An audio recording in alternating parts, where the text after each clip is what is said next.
Hey there, Ben Howard, Realtor, coming to you today with your 2-minute video. Today we're talking about a question I get a lot of the time.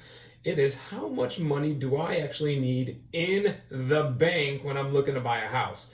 Now, we're not talking about the financing, the amount you're going to have to get from the bank or from your favorite lender. We're talking about the actual amount of pork in your beans. We're talking about the amount of cheese on your nachos here.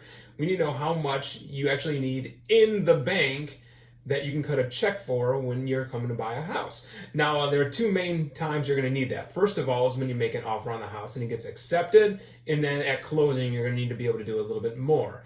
Now, right when you make an offer on a house, within 3 days you have to cut 2 different checks.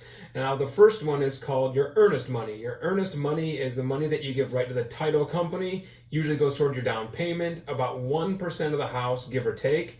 And what that means is we're serious about this transaction. We're going to put this money down so we can get started on it. That'll go right to title company again. Now, the second one you need is called your option money. Now, that goes right to the seller of the house, usually $100, $200. It can be a little bit higher, a little bit lower, depending on the circumstances. But that goes right to them, and it says, thank you for letting me get my inspectors in there to take a look at your house and let me get a closer look. Now, that's the next cost that's in there. During that time, your option period, that's when you can get access to the home and get inspectors in there to take a look at it. Now, inspectors usually cost, I'm talking in my market area here for a normal sized residential home, we're talking between $250 or $400 to get your inspection done. Now, if you want some specific inspectors in there, we're talking foundation repair, roof repair, pool inspectors. That can cost a little bit more, but the total you'll look at is somewhere between $300 and $1,200 for those inspections.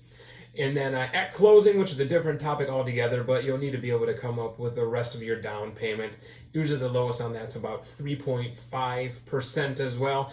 So you're going to want to take a look at that. If you have some more questions on it, though, look me up on my Facebook page down below. I can answer any of these questions really quickly for you. Some other topics you don't want to find a realtor about, hey, well, give me a holler. I'll be happy to answer those for you, and I would love to work with you. I'll see you next time.